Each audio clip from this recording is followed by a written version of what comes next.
We're talking about how two tiny, simple outgrowths transform themselves over just a few weeks into the perfectly articulated functional complexity of your hands and your feet. It is the ultimate biological choreography.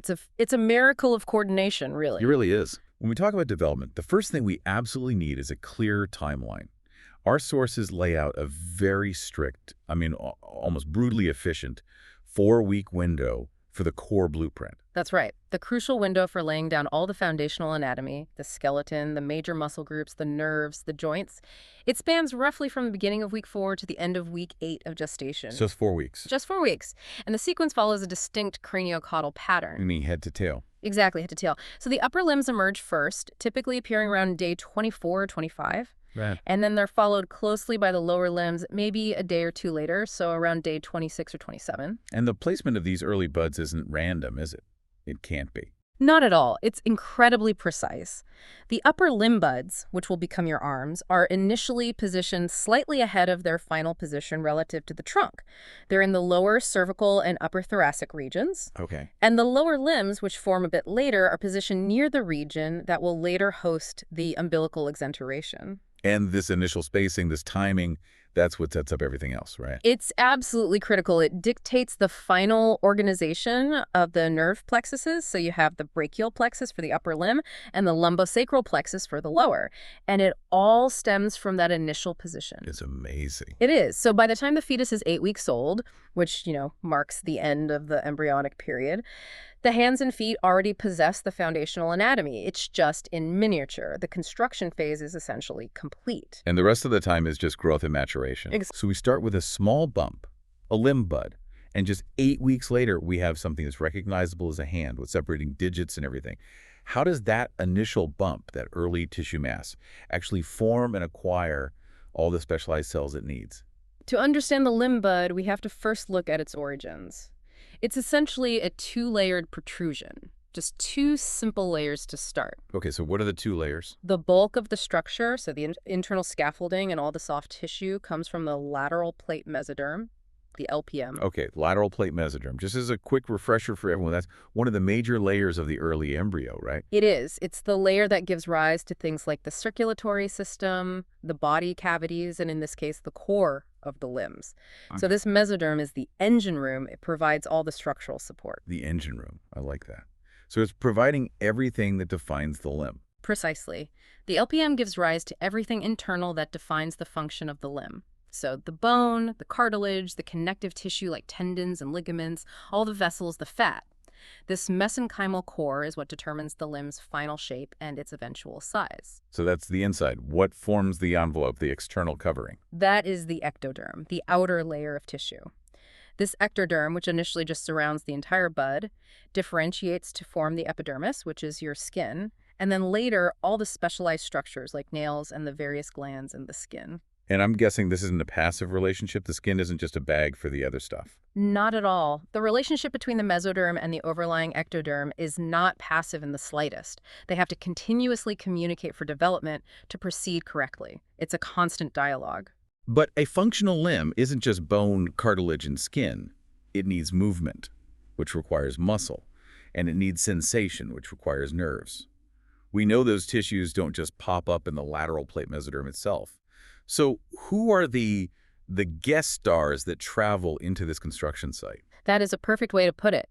This is where the crucial cellular migrations occur, and they transform this simple bud into a complex organ. There are 2 major, absolutely essential influxes of cells, and each travels from pretty remote locations. Now let's detail the first group, the muscle precursors. Where do they come from? So the myoblasts, which are the precursor cells for all of the skeletal muscles in your arm or leg, they originate from the adjacent somites. Somites. Those are the blocks of mesoderm that line up along the developing spinal cord, like little building blocks. Exactly. They're segments along the main body axis. So these myoblasts essentially detach from the somites and migrate pretty extensive distances into the growing limb bud. So they're traveling from the center of the body, the axial skeleton region, way out to where the arm or leg is going to be? A huge journey for a single cell. And this migration has to be tightly regulated. They use specific molecular guidance cues to make sure they arrive at exactly the correct location within the bud. And once they arrive, they don't just form a homogeneous mass, right? They don't just become a big blob of muscle. No, they immediately establish organization. Upon arrival, the myoblasts form two distinct groups: the dorsal muscle mass and the ventral muscle mass. Okay, dorsal and ventral, back and front. Right. The dorsal mass will ultimately give rise to the extensor and abductor muscles, so those are the ones that lift and straighten the limb. The ventral mass, on the other hand, will form the flexor and adductor muscles. Those are the ones that bend and pull the limb inward. So that basic segregation, extensors on one side, flexors on the other, is one of the very first things that happens. It's a foundational step in establishing the mechanical functionality of the limb. Okay, so that's muscle. What about the second critical group of migrants, the ones that give us sensation and connectivity? Those are the neural crest cells. Now, these are incredibly specialized, multipotent cells that travel even longer, more elaborate pathways. They're famous for their long journeys, right? They are. They contribute to several crucial structures within the limb. They differentiate to form the sensory neurons of the sensory ganglia, like the dorsal root ganglia. They form the Schwann cells that wrap around the nerves to provide the myelin sheathing. The insulation for the wires. The insulation, exactly. And they also form the melanocytes that provide skin pigment. So without these two organized, timed migrations, myoblasts from the somites and neural crest cells from the neural tube region, the resulting structure might look like a limb, but it would be completely inert. Functionally inert, yes. It would be lacking movement and sensation. It would just be a protrusion. And the source material emphasizes that this whole orchestration is just incredibly rapid. It is. By weeks 6 to 8, even as the paddle-shaped hand or foot is just flattening out, the internal framework is already complete. You have the early skeletal cartilage models, the defined muscle masses, the tendons being organized, and the initial nerve and vessel pathways are already laid down. That brings us to the core issue of what's called positional information.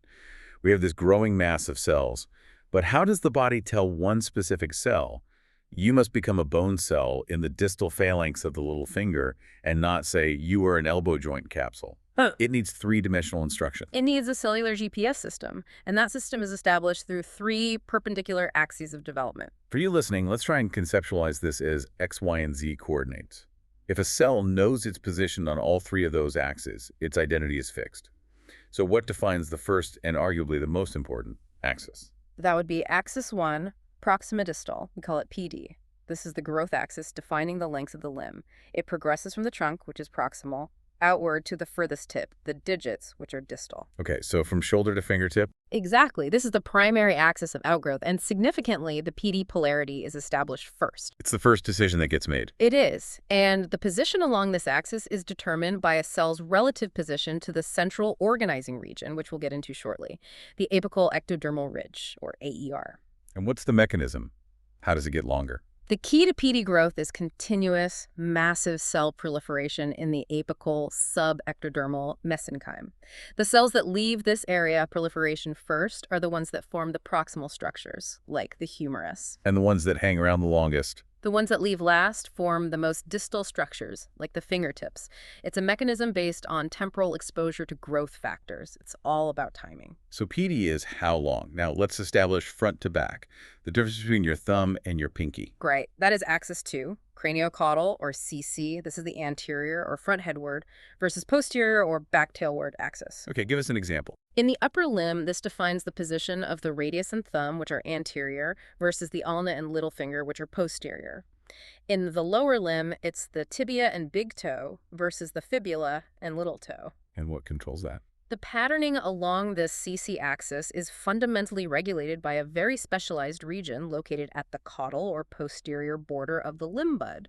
So if you disrupt the signaling on the posterior side, on the pinky finger side, the entire front-to-back symmetry just collapses. Absolutely. The CC axis is crucial for achieving the necessary asymmetry in our limbs. The very fact that the thumb is functionally different from the pinky finger depends on this. And finally, the third dimension, the one that tells the hand which side is for grasping and which side is for, I don't know, showing off a ring. That is axis 3, dorsiventral, or DV. This defines the back of the limb, the dorsal side, versus the palm or sole, the ventral side. And this one is different, right? The control center isn't inside. It's very different.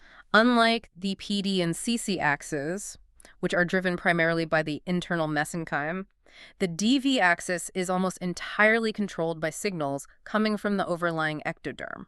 So the skin is telling the inside what to do. The skin is telling the inside what to do.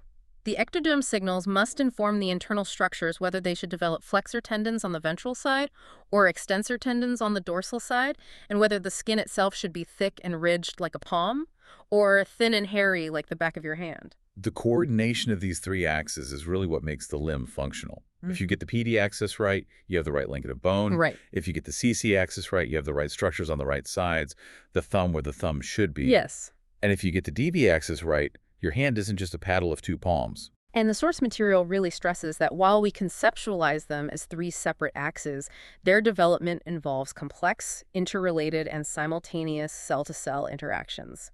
As the limb grows and elongates, every single cell is constantly integrating positional information from all three sources, X, Y, and Z, to determine its specific fate. Which means this high-level coordination requires powerful, dedicated command centers. Exactly. And that sets the stage perfectly for the key players in the story, the apical ectodermal ridge and the zone of polarizing activity. Let's dive into the core engine of proximal distal growth, the apical ectodermal ridge, or the AER. Structurally, it sounds like a very simple feature, but functionally, it seems like it's everything. The AER is precisely that, the engine. It's a transient but absolutely critical thickened epithelial structure. It runs along the distal rim of the limb bud, right where the ectoderm folds over. Its existence is synonymous with distal limb outgrowth. If it's there, the limb grows. If it's not, it stops. How do developmental biologists prove that such a small structure is so overwhelmingly important for the entire length of the limb? What is the experimental evidence for that? The evidence is just conclusive, and it comes from these classic embryological manipulation experiments. They're often done with chick embryos, which have a very high degree of conserved limb development with humans. So you can actually go in and manipulate it. You can. If you surgically remove the AER early in development, outgrowth ceases immediately, and the result is a severely truncated limb. For example, you might get a limb that's missing everything distal to the humerus or the elbow joint. So it just stops growing right where it was when you took the AER off. Instantly. If the AER is removed later in development, you might only lose the digits. The arm and forearm will be fine, but no hand will form. So the earlier the removal, the more proximal the remaining structure. That proves necessity. What about sufficiency? Can you add more? You can. Conversely, if you graft an additional AER onto an existing limb bud, you can stimulate additional duplicated distal outgrowth. So you get two hands growing out of one arm. Essentially, yes. It shows that the AER provides the necessary signals, and its presence and its position dictate the direction of that lengthening axis. So let's get into the mechanism. The AER isn't just physically pushing the limb out. What is it actually doing to the underlying tissue? Its primary function is molecular signaling. The AER maintains the underlying mesenchyme, an area we call the progress zone, in a sustained, rapidly proliferating, and crucially, an undifferentiated state. Undifferentiated, that's the key word there. It's the key word. The AER releases growth factors, and these prevent the deep mesenchyme cells from differentiating into cartilage and bone prematurely. If the cells stop proliferating or if they move too far away from the influence of the AER, they begin to differentiate. And they differentiate into the most proximal structures first. Exactly. First into proximal structures and then sequentially into more distal ones. It's like a constant signal telling the cells, hold your horses, don't grow up yet, we need to get longer first. That's a great way to put it. The cells that reside the longest in this proliferative zone, right under the AER's influence, are the ones that are ultimately destined to form the most distal structures, the hand and the fingers. If this maintenance fails for any reason, differentiation happens too early and the limb development is arrested. And as we noted earlier, the AER can't be permanent. It has to know when to shut down. What triggers its programmed demise? Right. It can't just keep growing forever. The AER requires mesodermal signals to stay active, but once the entire skeletal pattern from shoulder to fingertip has been set, its job is done. And the source material gives a date for this. It does. It specifies that this occurs roughly around 50 to 55 days post-fertilization. At this point, the AER undergoes programmed cell death, or apoptosis, and it just regresses. And this regression isn't just a sign of completion, it's a necessary step. It is. If the AER persists past this point, it can lead to various defects like fusion and webbing defects between the digits, known as syndactyly. Fascinating. So the AER is the engine of length, the PD axis. Now we have to turn our attention to the structure that dictates pattern and identity, the CC axis, the zone of polarizing activity, or ZPA. The ZPA is the master architect for the craniocaudal axis. It's highly localized, found exclusively at the posterior border of the developing limb bud.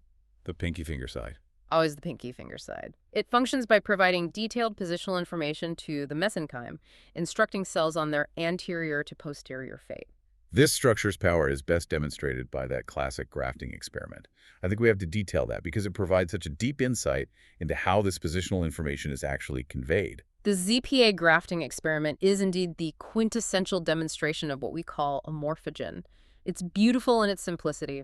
Researchers take the ZPA from the posterior side of one limb bud, let's say a chick wing, and they surgically transplant it to the anterior side of a second recipient limb bud. So, on the thumb side. Exactly. So now this recipient limb bud has its own normal ZPA on the posterior side and a new grafted one on the anterior side. And what is the startling result of having two ZPAs?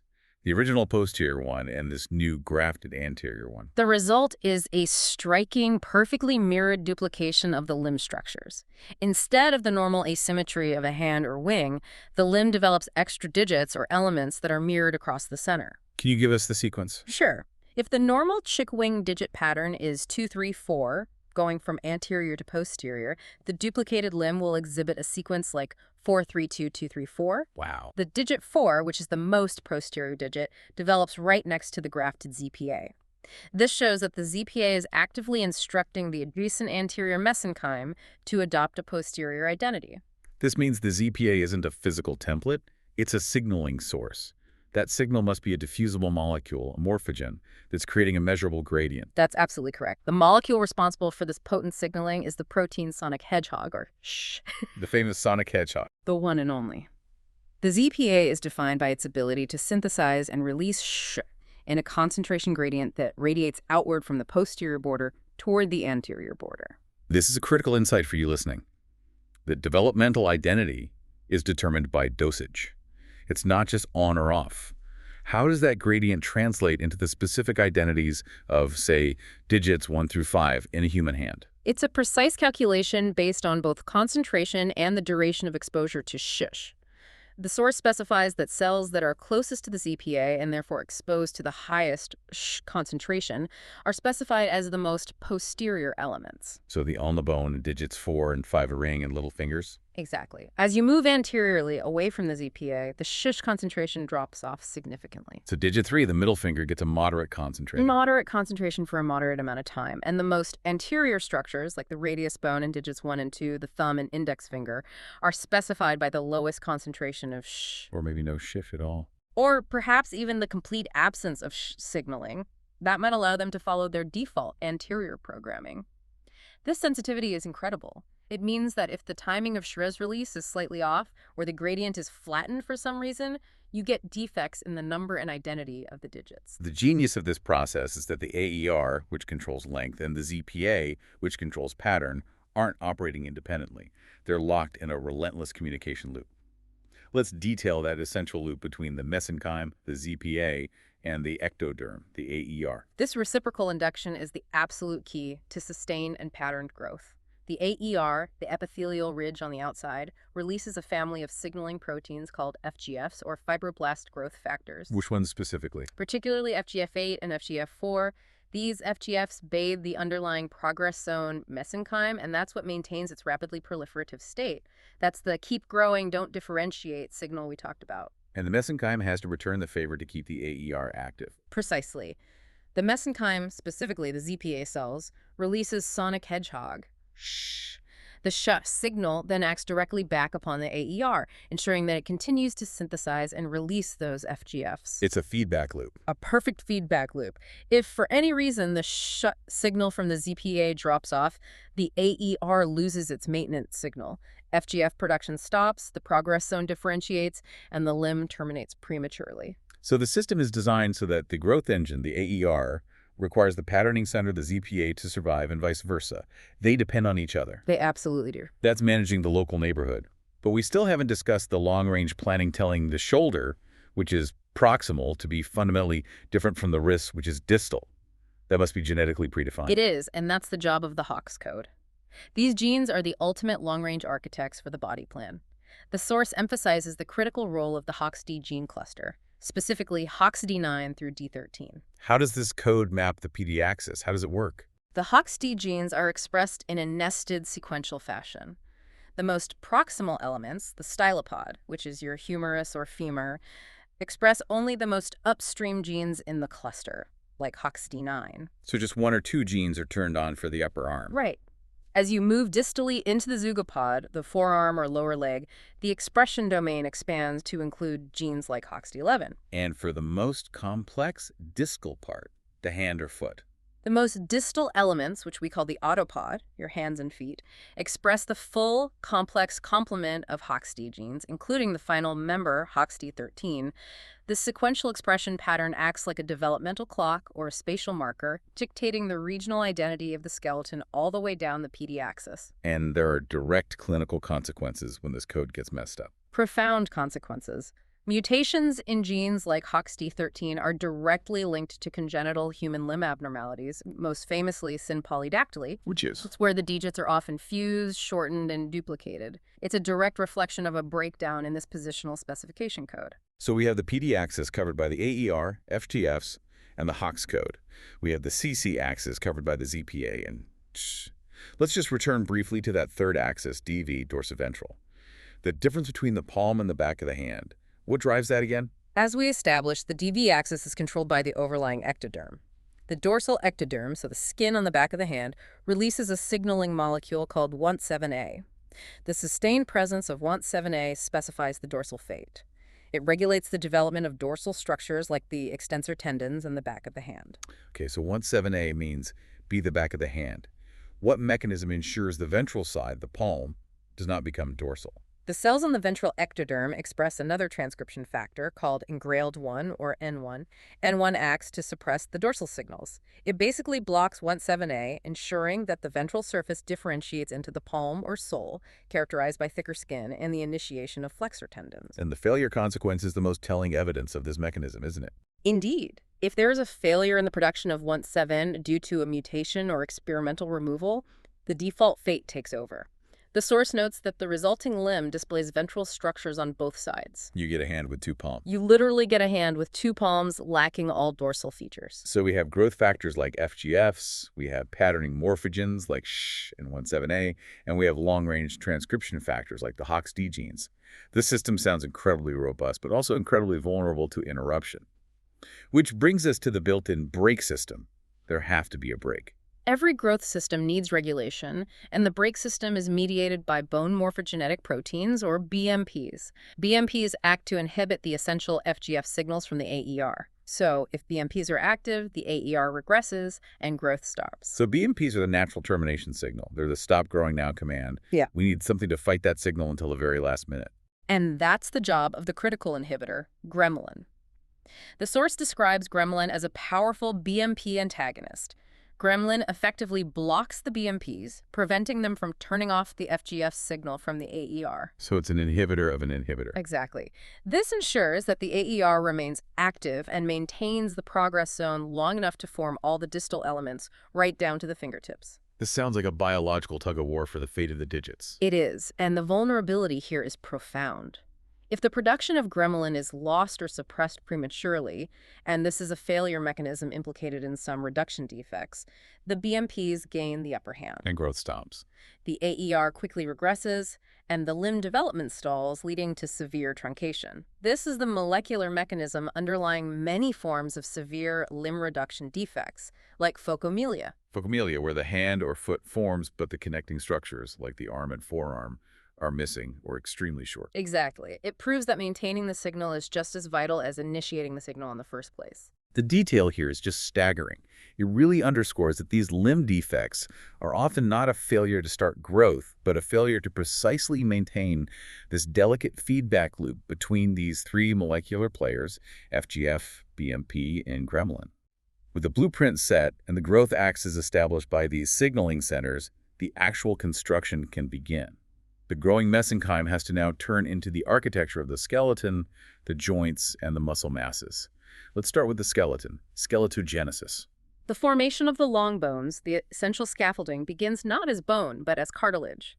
This entire process starts with something called mesenchyme condensation. Condensation, so the cells just get packed together. Exactly. These are regions within the limb bud where the mesenchymal cells aggregate, responding to local signals to form these extremely high-density clusters. These clusters mark the definitive centers of chondrogenesis. Chondrogenesis, the formation of the cartilage blueprint. What drives the cells in these centers to commit to becoming cartilage? They differentiate into chondrocytes, which are specialized cells that commit to producing and depositing a large volume of specific extracellular matrix materials. This matrix forms the precise cartilage model of what the future bone will eventually become. And is there a key gene for this? A master switch?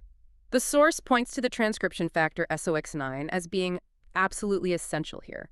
SOX9 expression is one of the earliest, most reliable indicators that a mesenchymal cell has committed to the chondrocyte lineage. Without SOX9, skeletal formation fails. So the body builds a soft, flexible, perfectly shaped cartilage blueprint first. When and how does that blueprint become a hardened, load-bearing bone? That's the process of ossification, the conversion of cartilage to bone. In the limbs, we rely primarily on one mechanism with a secondary contributor. The main process that builds the long bones is endochondral ossification. Let's detail that process, as it's such a foundational concept in human development. Endochondral ossification is literally the replacement of cartilage by bone tissue. It's a sequential, highly organized process. First, the chondrocytes within the core of the cartilage model begin to hypertrophy, they swell up, and their surrounding matrix calcifies. It gets hard. Okay. Second, the calcified matrix is then invaded by blood vessels and by cells from the surrounding connective tissue, the perichondrium. These invading cells include osteoblasts, which are the bone-building cells, and osteoclasts, which are cells that resorb the calcified cartilage. So they're cleaning up the old model as the new one is built. Exactly. The osteoclasts clear out the calcified cartilage, and the osteoblasts then begin laying down new bone matrix onto the remnants of that cartilage. And this invasion starts at the center of the bone. Yes. This invasion and replacement process begins in the central shaft, or the diaphysis, and this establishes the primary ossification center. This is how the shaft of the humerus or the femur gets its initial structure. And what about the secondary type of ossification, the contributor? That is intramembranous ossification. This is bone formation that occurs directly within the mesenchyme without a cartilage precursor stage. In the limbs, this process contributes to forming the periosteal collar, a thin layer of bone laid down around the shaft of the cartilage model, which is critical for mechanical stability. Does it form any full bones in the limbs? It plays a very significant role in forming specialized bones like the medial and lateral aspects of the clavicle, the collarbone. The clavicle is unique because it's the very first bone to begin ossifying in the entire body. When does this transition from soft cartilage to load-bearing bone become clinically visible? Can you see it on an ultrasound? The source material is specific. The primary ossification centers are visible in all the long bones of the limbs by week 12 of gestation, using histological or imaging techniques. But the initial commitment of osteoblasts can be detected much earlier, around stage 18, which is near 58 days. So the skeletal pattern is set very early, but the structural hardening continues all through the rest of gestation and even into childhood. That's right. Having built these long, solid bone rods, the body has to ensure there are gaps for mobility. Limbs require flexibility and articulation, which means we need joints. How does the body carve out a movable joint space between two perfectly condensing cartilage rods? The joints develop in specific regions called interzones, which are the spaces between the developing cartilage rods. Within these interzones, the mesenchyme differentiates into two distinct dense strata or layers separated by a less dense central region. One layer for each side of the joint. Exactly. One layer is associated with the end of the proximal bone and the other with the end of the distal bone. I assume those dense layers become the articulating surfaces of the cartilage of the joint, but what creates the actual space between them? The crucial step is cavitation. This is the process where the actual joint space is created via highly targeted, programmed cell death apoptosis within that central, less dense region of the interzone. So the cells in the middle just die off to create a gap. They do. This separation process is absolutely vital as it allows for the free movement and rotation necessary for a functional joint. And the surrounding structures, the ligaments and the capsule, must develop simultaneously to stabilize that new space. Precisely. The mesenchyme that surrounds this newly cavitated space, which did not undergo apoptosis, differentiates into the stabilizing components. This tissue forms the synovial membrane, which produces the lubricating synovial fluid. The joint oil. The joint oil, yes. And the fibrous joint capsule that contains the fluid and stabilizes the joint, and the strong collateral ligaments. This intricate process ensures that the joint is not only movable but also stable. And movement is important for this, right? The source emphasizes that while the structural formation of the joint space, the cavitation, is independent of fetal movements, those movements are critical later for the maturation of the joint surfaces and the thickness of the capsule. We have the hard structure. Now for the engine of motion, muscles, and the nerves that control them. We trace the myoblasts migrating from the somites. Once they are within the limb bud, how do they organize themselves into functional units? As we touched on, the myoblasts form the distinct dorsal muscle mass and the ventral muscle mass. This partitioning is essential because the dorsal mass differentiates into all the extensor and abductor muscles, like the triceps and deltoid. Responsible for straightening and moving the limb away from the body. Correct. And the ventral mass. That would form the flexor and adductor muscles, such as the biceps and pectoralis, responsible for bending and pulling the limb inward. Exactly. And within these two primary masses, the cells further divide into three groups: proximal, middle, and distal, which eventually become the individual, named muscles of the adult limb. How do the myoblasts know where to go within the limb bud structure itself? What is their molecular guide? What's the GPS signal for them? They follow a chemoattractant signal. Muscle precursor cells express a key receptor known as c-MET. They follow a chemical gradient that's established by its ligand hepatocyte growth factor, or HGF. So HGF is like a molecular trail marker. It is. It directs the myoblasts along these precise migratory pathways to their final destinations. If the c-MET-HGF pathway is disrupted, muscle development can be disorganized or completely absent. Now for the nervous system, the most complex wiring problem of all. The nerves have to navigate this intricate environment, finding the precise muscle fibers they need to innervate. Which arrives first? The nerve, or the fully differentiated muscle? The nerves have absolute developmental priority. The motor axons, which originate from the ventral horns of the developing spinal cord, grow out into the developing limbs first, Before the muscle is even fully formed. before the myoblasts have fully matured into muscle fibers. This proactive establishment of the motor pathway is vital for subsequent muscle development. Given the complexity of the limb, how do these motor axons manage to follow the exact dorsal or ventral pathway without getting lost? They rely on specific molecular mapping and chemoattraction. The axons follow precise, predetermined dorsal or ventral routes, and they're guided by potent molecular signals. The source highlights key chemoattractants like GDNF, which is glial cell-derived neurotrophic factor.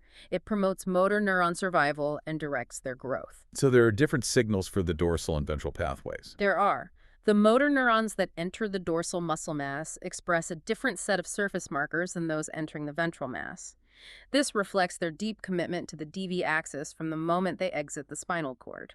Once the motor axons have carved out the main roads, the sensory neurons follow the path. Exactly. The sensory neurons, originating from the dorsal root ganglia, follow the established motor nerve bundles into the limb. They essentially use the motor pathways as scaffolding, relying on tissue signals along the way to ensure they reach their appropriate targets in the skin and joints. This leads to the critical functional dependency. We know muscle function requires nerves. If the nerves fail to connect properly, what happens to the muscle mass? The dependency is absolute and existential. Muscle differentiation, maturation, and survival require proper motor innervation. If the nerves are damaged, if they fail to reach the target muscle mass, or if they arrive too late, the muscle precursor cells will undergo atrophy or programmed cell death. So no nerve, no muscle. No nerve, no muscle. This functional link highlights that the structural elements and the functional elements must develop in tight coordination. One cannot succeed without the other. We have the hardware skeleton, muscle, and nerves. But a structure growing this fast needs an enormous, continuous supply of blood. What our sources reveal is that the vascular system is not just growing, it's undergoing this complex, temporary infrastructure project that is systematically dismantled and replaced. This is one of the most dynamic processes in limb development. It's fascinating. It doesn't use the final adult system from the start. In both the upper and lower limbs, the early blood supply relies on a temporary central vessel called the axial artery. And this is a continuation of the main trunk vessels. It is, the subclavian for the arm and the iliac artery for the leg. Let's use an analogy here because this replacement can be confusing. The axial artery is like the original narrow dirt road that gets the first construction materials onto the site. That's a perfect analogy. It's the temporary construction road. Now, let's look at the upper limb. The axial artery initially runs right down the middle, supplying the entire arm. But as the permanent skeletal structures mature, newer permanent arteries begin to sprout alongside the skeleton. And these are the ones we recognize. These are the deep, major arteries we recognize, the brachial, radial, and ulnar arteries. So these are the modern multi-lane highways replacing the dirt road. What happens to that original axial artery? The source confirms a critical process.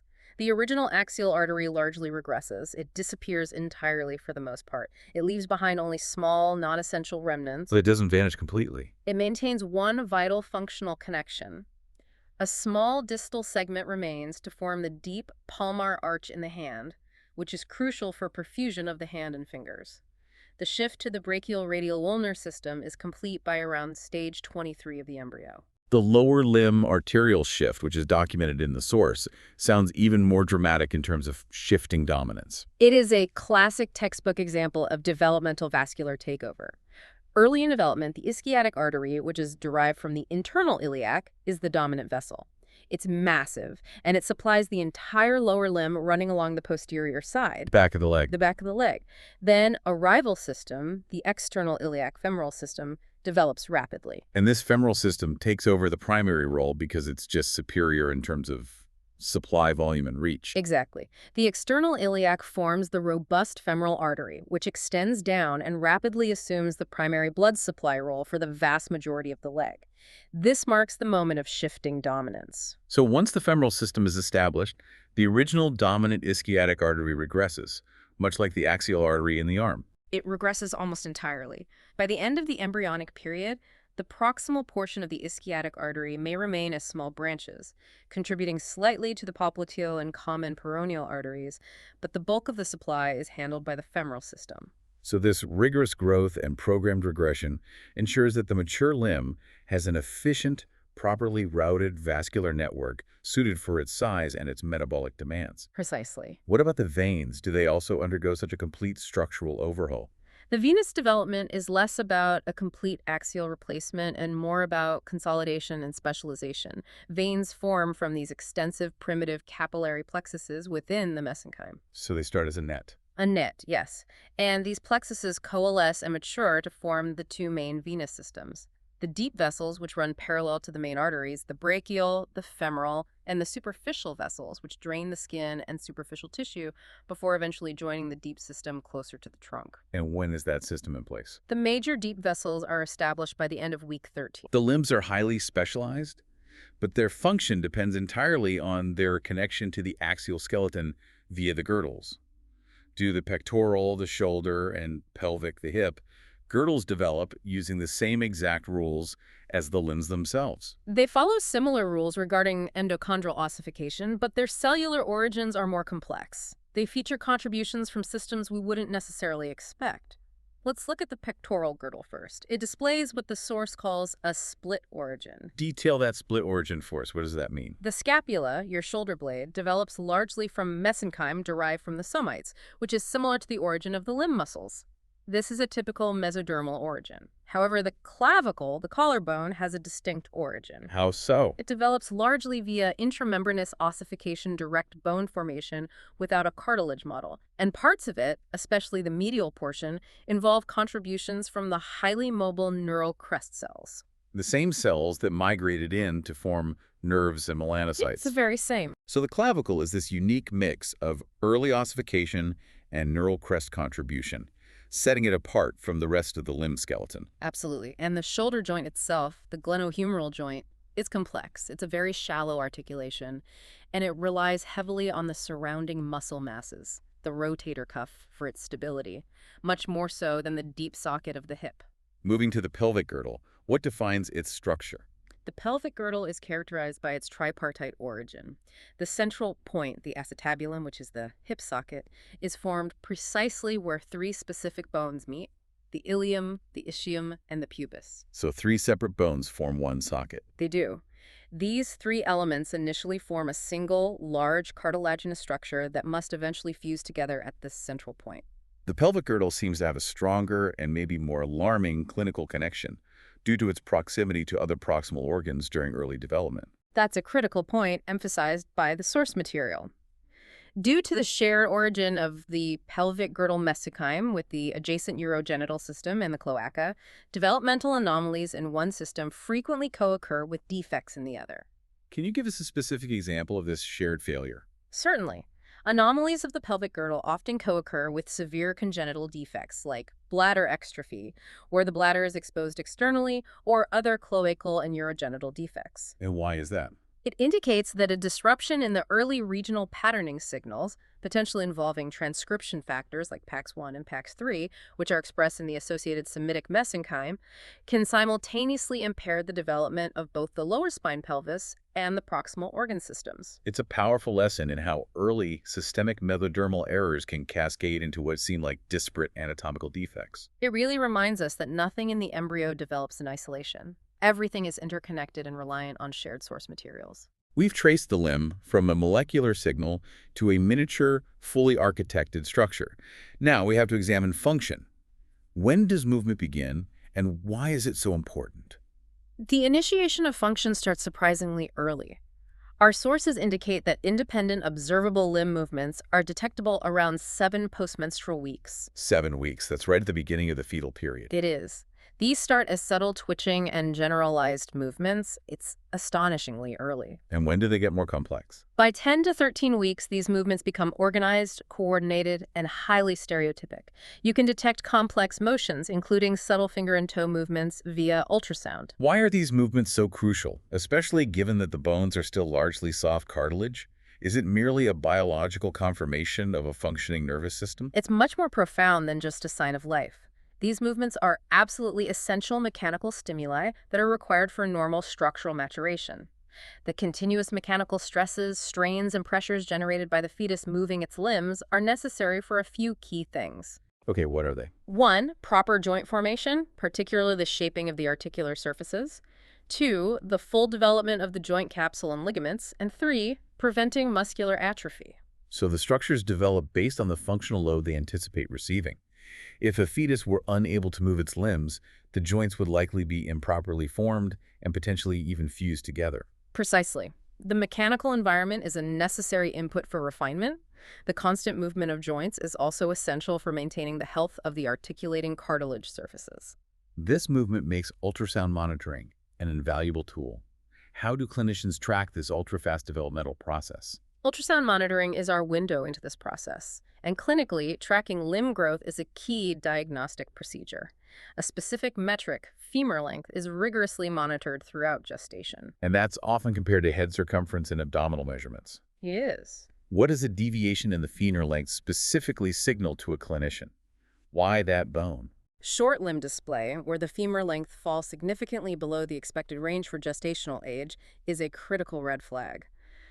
The source states that short limb display is associated with a higher risk of chromosomal anomalies, like trisomy 21, or significant fetal growth restriction. So the growth of that one bone is a proxy for the health of the whole system. It is. The growth of the long bone diaphyses reflects the overall health, nutritional status, and genetic integrity of the entire fetal skeletal system. It is one of the clearest early indicators of a potential systemic issue. Let's look at the final product at birth. We often assume a baby's limb is just a smaller, perfectly formed version of an adult's, but the developmental process leaves specific anatomical characteristics that are crucial to understand clinically. That's a very common misconception. The neonatal limb, particularly the lower limb, is characterized by skeletal immaturity, and this affects its stability and its appearance. The lower limbs are also proportionally shorter compared to the upper limbs at birth, a remnant of that craniocaudal growth pattern. Let's focus on the architecture around the hip, since that's a major point of clinical concern. The neonatal pelvis is distinct. It's often described as being cone-shaped, and the hip socket, the acetabulum, is relatively small and shallow. Crucially, the femoral head, which sits in that socket, is largely cartilaginous, not bony, at birth. Soft. Very soft. And the 3 bones forming the socket, The ilium, ischium, and pubis meet at a wide, triradiate epiphyseal cartilage. This combination of a shallow socket and a soft cartilaginous ball, the femoral head, sounds inherently prone to instability. It is the reason why newborns are highly susceptible to congenital hip dislocation or dysplasia. This instability is compounded by the fact that the fetal posture often involves continuous hip flexion and abduction, which can stretch the surrounding ligaments. So careful examination and intervention are needed immediately after birth to ensure the hips are properly seated and developing correctly. Absolutely. And what about the feet? The perennial worry about flat feet in toddlers. The apparent pes planus, or flat foot, in the neonate is almost universally temporary and normal. The source clarifies that the flatness is primarily due to a substantial fat pad deposition on the sole of the foot, which just obscures the forming arch. So the arch is there, you just can't see it. The arch is developing. The longitudinal and transverse arches of the foot have not yet fully developed their bony or ligamentous structure, so they can't support the arch shape until weight-bearing begins in earnest later in infancy. And the appearance of bowed legs, is that real? That visual appearance of bowing in the tibia and fibula is generally misleading. It's usually due to the contour of the soft tissues and the distribution of fat around the bones, which often makes the legs look slightly curved. The bones themselves are typically straight. We began by marveling at the persection of the process. Let's conclude by reviewing what happens when the orchestration fails and how that failure informs research. Reiterate for us the precise cause of the major limb reduction defects. The overwhelming cause of these severe defects lies in a failure of signal maintenance in those command centers, specifically the disruption of the AER-ZPA feedback loop. That handshake between the inside and the outside. That critical handshake. Any mechanism that triggers the premature regression of the apical ectodermal ridge will halt distal development. The loss of the BMP antagonist, gremlin, allows the BMPs to dominate, suppressing the necessary FGF signals and terminating the growth early. This provides a direct molecular explanation for conditions like phocomelia. And the anomalies in the pelvic girdle, as we discussed, serve as a larger reminder of the systemic nature of early failure. Exactly. Anomalies in pelvic structure force us to look beyond the limb itself. Defects in the tripartite fusion of the ilium, ischium, and pubis remind us of the shared common mesodermal origins with the adjacent visceral organs. The urogenital system. Yes. The disruption in transcription factors like PAX1 and PAX3 in the Semitic mesenchyme leads to co-occurring defects in the vertebral column, the pelvic bones, and the urogenital system. It highlights that the limb is just one component of a larger interconnected developmental field. For you listening, these anomalies underscore the absolute necessity of precise timing and concentration. A minute disruption in the FGF or SHR concentration gradient, a single missed step in the developmental dance, can cascade into an incomplete, malformed, or even missing appendage. And that brings us back to the core concept of positional information. Every cell knows its exact spatial coordinates PD, CC, DV, and its destiny based on its measurable position relative to the AER and the ZPA. That knowledge is encoded by the concentration gradients of morphogens and the sequential activation of the HOXD genes. The result is a highly complex functional appendage built from a simple cellular mass governed by diffusible signals and gene regulation. It is a staggering biological achievement. This deep dive has shown us the sheer magnitude of this embryological achievement. Building our highly complex functional hands and feet from these basic cellular materials, all controlled by diffusion gradients and sequential gene expression, it feels like reading the instruction manual for life itself. But what is the practical, groundbreaking application of knowing this process inside and out? The source material offers a truly transformative final implication. We now possess an incredibly detailed molecular map of the signals that create a limb.